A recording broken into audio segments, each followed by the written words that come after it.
no desplazar a los que lo han hecho bien. No desplazar a los que lo han hecho bien. ¿Cómo está César? ¿Cómo está alcaldesa? Bueno, entiendo que ya se ha hecho un despliegue importante. ¿Han llegado parte de estas familias que han desocupado ya la toma a esa zona, ahí en el gimnasio que tienen habilitado? ¿Cómo están? Muy buenos días. Sí, estamos aquí en la municipalidad de Quilpué. Hemos estado, bueno, ayer y hoy junto a la alcaldesa, que fíjate, hemos estado conversando de a poco. Mira, les queremos compartir un poco la prensa local, porque la prensa local toma aquí, tenemos el diario El Mercurio de Valparaíso, toma la información de se inicia desalojo y la familia Correa anuncia la venta de los terrenos. Fíjate que la prensa local acá ha anunciado, primero, que la familia lo va a vender y segundo, ha dado una propuesta de destino. Pero eso lo vamos a hablar un poquito más adelante para que nosotros podamos compartir información con la alcaldesa que ha estado, fíjate, en la madrugada. Usted me contaba que estaba hablando con los pobladores, con los vecinos de esta toma, los que ya se han retirado, los que han estado más reticentes. ¿Cómo ha sido esta conversa? ¿Cómo han sido las últimas horas, alcaldesa? De mucho trabajo, de mucho compromiso. Hoy día ya nosotros hemos puesto todo el esfuerzo en la temática del albergue, en el tema de las mascotas, en el tema de los animales de granja. Así que la verdad es que estamos tratando de que esto se lleve con el mayor orden y responsabilidad posible. Quiero decir que he seguido en conversaciones con algunos vecinos. De hecho, ayer recibí un llamado tipo 2:30 de la mañana de alguno que ya conozco, preguntándome algunas cosas finales, pero yo creo que se ha entendido el concepto de que esto iba a ser inminente. Estaba escuchando con mucha atención a la gringa y a José Antonio Neme. Yo creo que aquí hay algo súper importante que decir por parte de la política pública estatal. Efectivamente, este es el caso que quizás va a terminar siendo el antes y el después y el más emblemático. Pero no se puede desconocer que hay una política que hay que aplicar frente a la emergencia habitacional. Nosotros lo hemos vivido en 2 ocasiones ya, frente al incendio del 2 y 3 de febrero y además hoy día frente a la cantidad y problemática que hay de tomas. La gringa decía algo importante: ¿cómo no nos saltamos la fila de quienes, por ejemplo, comités hoy día están esperando hace 10 y 15 años? Todo lo que se ha dicho acá y el entorno que se ha dado respecto de la discusión habitacional y de la casa propia, finalmente termina siendo un nudo que debemos de alguna manera dar una voz de esperanza, porque si no, esto no tiene ningún sentido. Que vamos a seguir trabajando con las familias de la toma del caso Correa, vamos a seguir trabajando con aquellas que quieran regularizar, con aquellas que vean una expectativa. Pero que tenemos que solucionar una emergencia habitacional en Quilpué es efectivo. Que tenemos que demostrar un ordenamiento territorial también es efectivo. Y que tenemos que dar señales políticos sociales tiene que sí o sí ser una muestra de un antes y un después. Alcaldesa, mire, yo también quería conversar con usted lo que trae la prensa local, porque en este sentido, bueno, yo les decía, en el diario Mercurio de Valparaíso, habla que estas personas o grupos de personas que ya desalojaron, ya se movieron de la toma, se instalaron en otros lugares. ¿Ya? Hay una instalación, de hecho el titular dice, confirman expulsados, se movieron a otras tomas. ¿Qué información tiene usted de las familias que dejaron o de la reubicación? Es importante decir que durante toda la noche nosotros tuvimos llamados telefónicos de alertas de ciertos movimientos que pareciera ser que pudieran tener con posibles tomas, y en algunos casos nosotros llegamos y efectivamente verificamos que no existía finalmente esa información, porque también había un sentir bien especial respecto de los ciudadanos en lo que estaba sucediendo. Eso es uno. Lo segundo, si efectivamente se movieron a otras tomas, quiere decir que esas personas también no tienen... Una de las señoras lo dijo ayer, dijo: nos vamos a mover donde haya agua. O sea, no existe ninguna intención de regularizar su situación. Y ahí también hay un riesgo y un peligro. En aquellas personas, familias, que efectivamente exista la intención, obviamente el camino quizás es más largo, pero es el más conveniente para que definitivamente además dejemos un legado distinto. Porque los niños, niñas y adolescentes que hoy día se ven afectados por un desalojo como este, tienen un impacto brutal. Y ese impacto brutal no se los vas a sacar de sus cabezas. Por tanto, también los adultos tienen responsabilidad respecto de cómo vas marcando la vida de esos niños. Así que yo diría que aquí un llamado es a la regularización y a encontrar las vías formales para poder hacer las cosas bien. Bueno, hemos visto y hemos entendido por las últimas imágenes, alcaldesa, que la mayoría o gran parte de las familias que han retirado sus enseres, sus construcciones, conectan con esta información de querer, digamos, reubicarse, no en otra toma, sino que entendieron que este terreno no era de propiedad, sino que tenían que desalojarlo, bueno, desarmarlo con esta actividad, digamos, con esta acción que estamos mirando nosotros en pantalla, que es la destrucción, que es muy violento en el sentido, muy fuerte ver cómo se destruye una casa, pero de todas maneras la municipalidad ha estado en terreno, tiene este albergue. Nosotros tenemos hoy día desplegado 3 puntos que son específicos. La dirección de seguridad en el punto donde se está produciendo el hecho, el albergue, que ya ustedes pueden haber visto imágenes de cómo se ha implementado, y el tercer punto tiene que ver con toda nuestra maquinaria de emergencia que puede ser utilizada, desde ambulancia hasta camiones de aljibe, desde todo el concepto de la dirección de salud, donde nosotros podamos responder de manera rápida. Claro, en el gimnasio municipal, ahí porque ayer estábamos hablando del colegio, no, gimnasio municipal, las personas que así lo requieran, sí. Chiquillos. ¿Ya han llegado? Quería preguntar por el comportamiento mayoritario de los pobladores o de los ocupantes del terreno, porque uno ve muchas veces dirigentes que por intenciones diversas, digamos, tienen un discurso un poquito más contestatario, incluso hasta insolente. Ayer una persona como denostando la muerte del señor Correa, pero yo no sé si eso es lo mayoritario. Quizás tiendo a pensar que una gran mayoría de personas entiende, aplica el sentido legal, el sentido social, el sentido común y dice, bueno, ya no podemos estar acá, vamos a buscar una alternativa ajustada a derecho. ¿Eso es así o en realidad hay una comunidad en resistencia, en rebeldía? ¿Qué ha podido ver usted?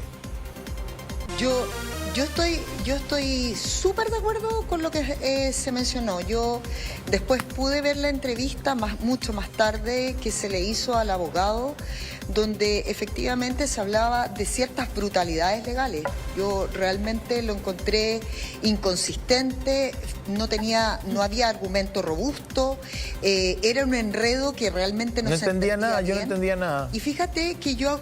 Le tengo cariño al abogado, pero déjeme hecho, decirle que mejor vamos a jugar pádel, porque la verdad es que yo de derecho no le entendí nada. Pero es tan grave el daño que tú haces con esa información que muchas de las personas entrevistadas el día de ayer y otras que han llamado por teléfono, si nosotros hubiésemos sabido esto antes, nos decían. Entonces, si tú me preguntas por eso, yo creo que efectivamente aquí hubo un engaño premeditado de ciertos dirigentes que están obsesionados con que estos terrenos que son privados tienen sí o sí una cierta una reivindicación social respecto de que no existe esa solución habitacional inmediata.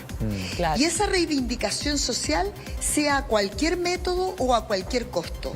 Así altere la paz social también, porque finalmente la termina alterando.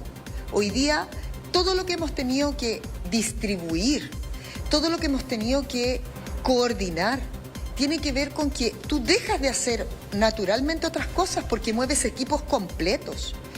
Entonces, creo que hay una falta de conciencia. Yo creo que, perdón, alcaldesa, usted da un punto y que vamos a sinceremos un poco la discusión, ¿no? Y dejémonos de verborreas barrocas como las de ayer, de que el juicio precario, el juicio del juicio. Miren, yo estoy muy viejo, estoy a punto de la jubilación. En 15 minutos más yo me voy a un geriátrico y no me sacan de ahí, básicamente. Por lo tanto, creo que ya he vivido muchas cosas en mi vida y probablemente usted también, alcaldesa, como para seguir adornando semánticamente algo que en realidad es bastante evidente. Hay un problema de vivienda, claro, lo ha habido siempre en Chile, la verdad que sí. Y el Estado, como un buen Estado latinoamericano, es lento en encontrar soluciones, también es verdad, y a veces el Estado es invisible, ¿no?, frente a la ciudadanía en problemáticas tan determinantes como es la vivienda, frente, por ejemplo, a una derecha que lo único que hace es pelear por descontar impuestos, que no sé de dónde vamos a financiar viviendas si no pagamos impuestos. Los impuestos hay que pagarlos, nos guste o no, a nadie le gusta pagar, pero es la única manera de financiar esto.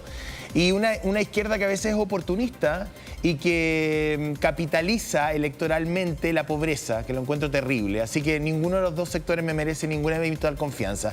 Pero más allá de eso, porque es lo que tenemos, hay un relato acá instalado en ciertos sectores sociales o legales incluso, de que efectivamente el derecho a propiedad es manoseable cuando hay una excesiva necesidad. Es decir, si yo tengo mucha hambre, puedo robar comida.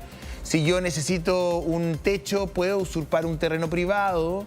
Si yo necesito transportarme urgentemente, puedo robarme una bicicleta o tomar una motocicleta.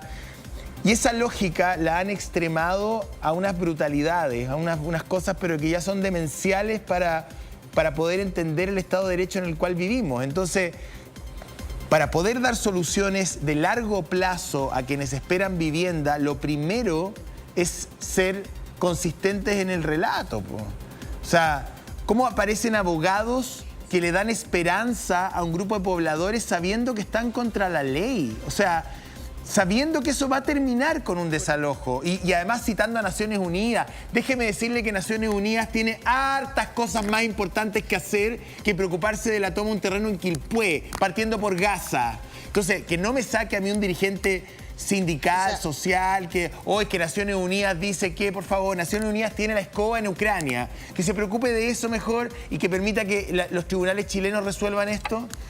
Porque ayer hasta Naciones Unidas salió en el baile, por eso se lo digo. Los tribunales lo resolvieron, además, acá. Sí, José Antonio, también hay alta responsabilidad de la clase política en esto, ¿ah? O sea, aquí hay algo que ha pasado y se ha invisibilizado respecto de lo que significa la emergencia habitacional, que también incluso fue llamado como política gubernamental en este periodo. Sin embargo, la verdad es que se ha agudizado. Pero hay algo que es fundamental. En la vida, cuando tú eres servidor público, tienes que tratar de cumplir con la mediana justicia. Y hoy día existen 10 comités, 10, por lo menos, que están a la espera de una solución habitacional, pero que no han esperado un año, ni tampoco 2. No, 10. Han esperado más de 15 años. Yo conozco, lo he entrevistado 1000 veces. 10, 15 años promedio. Y entonces, ¿qué nos está pasando? ¿No existe política gubernamental? ¿No existe política estatal? ¿Realmente hoy día no hemos dimensionado cuál es la cantidad de personas que están sin vivienda? ¿Los subsidios de alguna manera se vencen o se venden porque no hay oferta? Entonces eso es una cirugía mayor. Y hoy día nosotros estamos evidenciando esto, pero de un caso que fue gravísimo.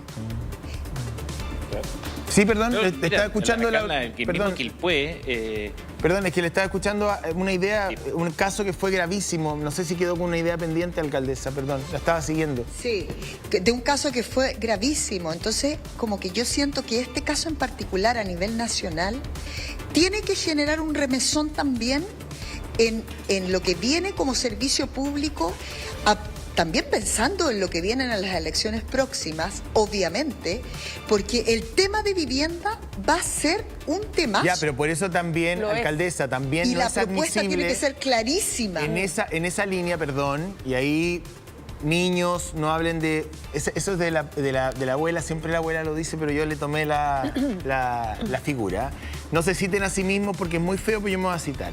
Por eso es inadmisible también, y ahí hay que hablarle claro a la ciudadanía, sin mayores, digamos, barroquismos ni cortinas, decirle abiertamente, o sea, no se puede permitir que alguien trapee el piso con un sicariato y que diga que las hijas del señor Correa están usando la muerte de su padre para reivindicar una propiedad que además es legítima, o que el finado Correa, o sea, insisto, en la discusión pública uno puede tener muchas consideraciones, Creo que sí hay grupos vulnerables y marginados del desarrollo social que requieren un tratamiento especial, que tienen por esa marginalidad un margen mayor, que requieren mayor empatía de parte de los sectores tanto público como privado. Sí.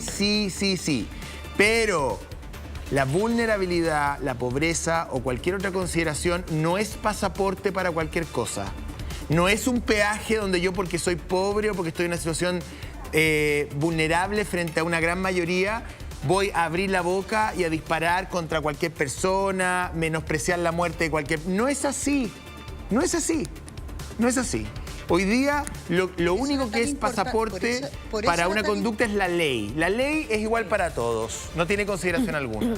Lo demás me parece que hay que cuidar las formas, ¿sí? Por eso yo no estoy de acuerdo contigo en un tema. Cuando tú dices al principio, yo soy el peor de los periodistas, la verdad es que yo hago y al que le guste o no le guste. Yo te voy a decir lo siguiente. Estamos todos de acuerdo igual nosotros en el equipo. ¿Qué me va a decir, alcaldesa? ¿Qué me va a decir? ¿Me va a funar? José Antonio, es tan serio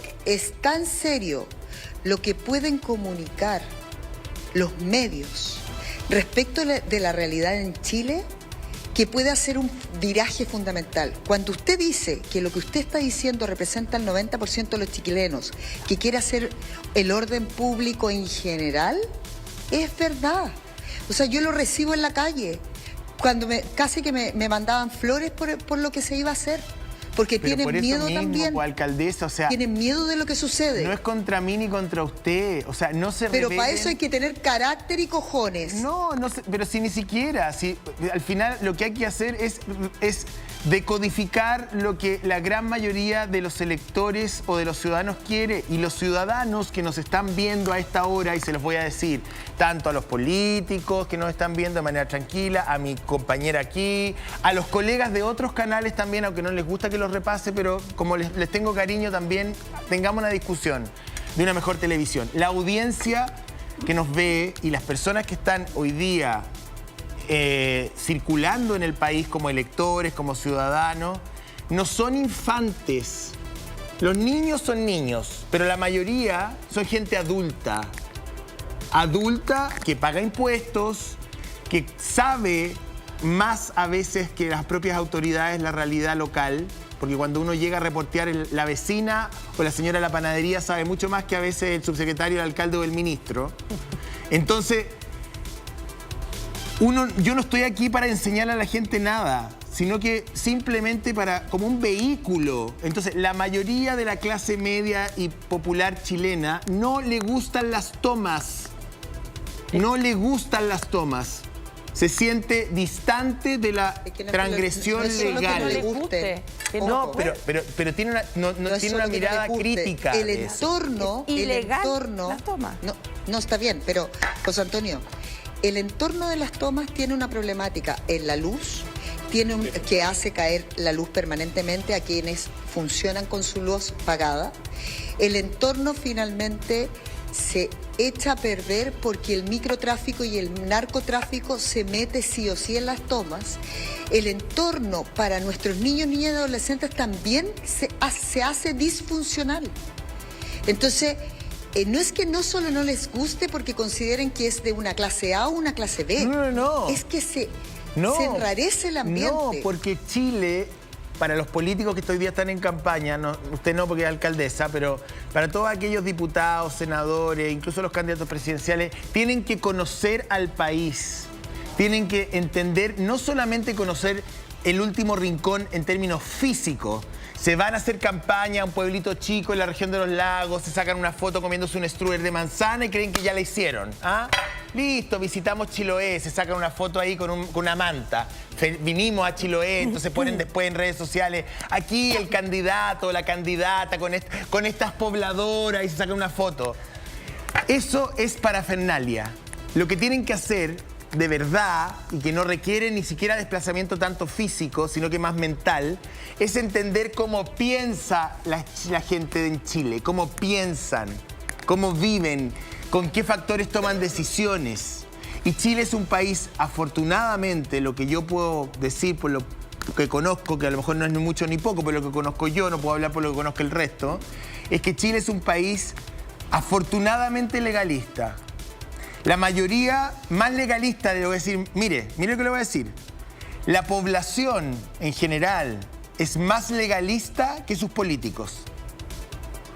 Los políticos se limpian cierta parte con la ley muchas veces, si no, no tendríamos la cantidad de boletas falsas que hay dando vuelta por ahí. Pero la ciudadanía, la clase media chilena, es tremendamente respetuosa de la ley. Se angustia si se pasa un disco pare. O usted me va a decir que el pequeño y mediano empresario no sufre cada vez que no puede pagar el IVA.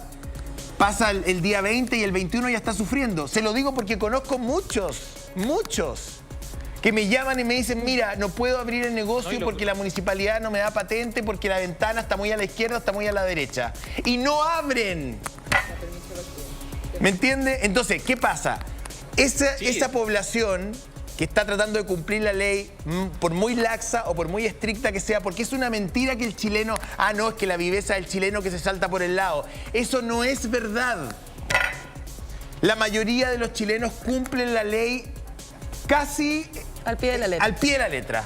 Pagan el impuesto, mira, hasta el último peso. Sí. Tratan de no que les falte el permiso, de buscar todos los papeles, aunque sean papeles que absolutamente valen nada y que son pura burocracia, lo hacen. Se pegan el recorrido, forman la cooperativa, esperan 15 años por una vivienda. Se juntan con la vecina. Es más, usan el subsidio de arriendo. Usan el subsidio de construcción y se dividen el terreno legítimamente propio para tener al hijo atrás, para que con ese subsidio se construya una cabaña. Y hay, no sé, 15 personas viviendo en un terreno. Si no, vamos a ver lo que pasa en Valparaíso, o en el Gran Concepción, o en las salidas de Antofagasta. Neme tiene menos calle que una pantufla, puede ser, pero no soy huevón. Escucho y veo. Entonces, ese país, que es el que va a votar a fin de año, tratando de cumplir la ley con el sudor y sangre en su frente, ve como hay una minoría de personas que por diferentes factores, algunos legítimos y otros no, tienen vía express para todo. Vía express para vender en la calle, vía express para levantar una casa, vía express para... No, yo estoy necesitado, necesito trabajar. Suficiente. Como si nadie necesitara trabajar.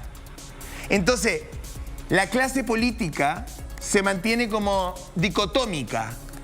Pone al mismo nivel, o en algún momento puso al mismo nivel, al que vende, al que pone un puesto de helado en la mitad de la Alameda, ¿verdad? Y al emprendedor que trata de cumplirle al municipio y que trata de ir y pagar la patente. Están al mismo nivel, son lo mismo, no son lo mismo. Y el que diga que son lo mismo va a perder las elecciones de fin de año. Y yo no soy Roberto Dickinson, ni Cadem, soy yo nomás, alcaldesa. Sí, bueno, tiene bastante razón, sobre todo el tema de las contribuciones, que las personas, hoy día, precisamente hoy día, creo que el último pagan nuevamente las contribuciones trimestrales, en fin, hay, la gente anda preocupada, quienes hemos tenido la oportunidad de emprender también. Pero yo, tratando de volver a una reflexión al menos de lo que ha sucedido hasta el momento, creo que es súper importante también ponerle rostro a aquellas personas que en definitiva han estado por la vida de Valparaíso, hablando temáticas como es el caso de las tomas respecto de la legalidad, y finalmente una persona que los entrevista deja de manifiesto que las personas lamentablemente están cometiendo faltas legales importantes respecto de quienes los asesoran. Y ahí es súper triste porque aquellos que se dan cuenta solo ayer o antes de ayer o la semana pasada por la entrevista que tú tuviste, termina siendo algo súper difícil. Exacto. Porque te das cuenta que finalmente fuiste engañado. Exacto, esa esperanza, como entonces, estábamos hablando hace producción a lo del abogado, y en ese sentido te quiero incorporar en esta conversación a Emiliano Arias, abogado y ex fiscal, justo en ese tema que estamos tratando ahora con la alcaldesa. Estaba viendo las cifras, las cifras que ha entregado como catastro este gobierno y también con la ayuda de Un Techo para Chile. Chile tiene 1.428 tomas. en estos momentos, una cifra récord de campamentos, la más alta desde el año 1990, desde que se tiene el registro de ello. Estamos hablando de más de 120.000 personas que residen en esa materia. Emiliano, sí. estábamos Hola. haciendo alusión Hola, incluso a las palabras y como señala muy bien la alcaldesa, de esto también, la representación legal que cualquiera puede tener, ¿cierto? Los abogados también tienen que defender hasta a los violadores, no sabemos. Pero en este caso, quienes están en la discusión que se trataba ayer, de venderles en definitiva una esperanza por algo que ya está resuelto. Sabemos que hay un recurso de protección y me gustaría que lo aclaráramos contigo, que a pesar que existe ese recurso de protección que tanto se ha aludido acá en esta discusión, lo que se está llevando adelante es algo ya zanjado por la justicia y tenía que hacerse sí o sí, a pesar que existe ese recurso de protección. Sí, por supuesto. Bueno, buenos días. A ver, en realidad uno puede defender, o todo el mundo tiene derecho a defensa, pero la defensa, hay defensas éticas y otras que no lo son, sin duda. Yo puedo defender a un violador o al criminal que sea, pero con normas éticas, sin ningún problema, el derecho de defensa, o defender cualquier causa, sin duda.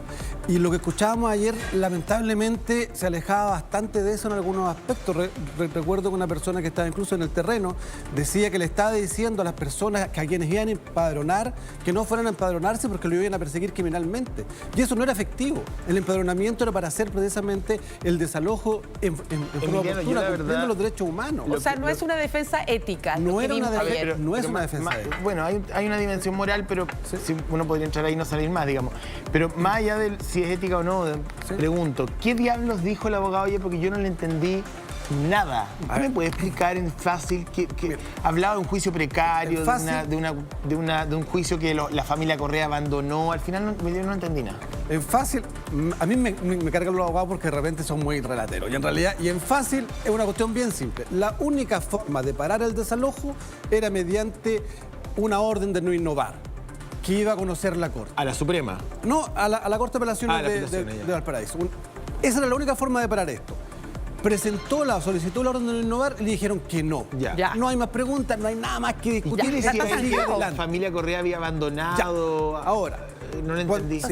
Cuando yo quiero precisamente desalojar un terreno que tengo ocupado, tengo varias vías. Una vía civil, que es el precario, una vía penal, que es la usurpación, y otra vía, que es la que se utilizó en este momento. Cualquiera de las tres vías me sirve. Y yo me quedo con la que sea más efectiva, y la que sea más efectiva, como lo estamos viendo el día de hoy, es esta. Así que no tiene nada que ver con las otras. Era puro tirarle pelo en la sopa. Si la cuestión era bien simple. Se alegó, se escuchó al abogado y a las personas a quienes representaban en la Corte en la orden de no innovar. La orden de no innovar se le estaba diciendo a la Corte, señores de la Corte, esto es muy urgente. Si usted no para esto inmediatamente, va a tener unos perjuicios tremendos. Y la Corte escuchó eso y dijo, no, que siga adelante. Que siga adelante y está acá. Y acá fíjate que una última reflexión quiero saber, y yo creo que la alcaldesa podría compartir conmigo esta apreciación, de que si no es por toda la cobertura que se le dio a esto el día de ayer, no habrían aparecido todas las autoridades que aparecieron hoy. Fíjense que hasta ayer no estaba el delegado presidencial, hasta ayer no estaba la Defensoría de la Niñez, hasta ayer no estaba el Instituto Nacional de Derechos Humanos y hoy día aparecieron todos. Fantástico. Yo quiero decir algo al respecto de eso, y que nos tiene que llevar a reflexionar, alcaldesa, audiencia querida, Emiliano, Mariane, gente en dirección y en casa.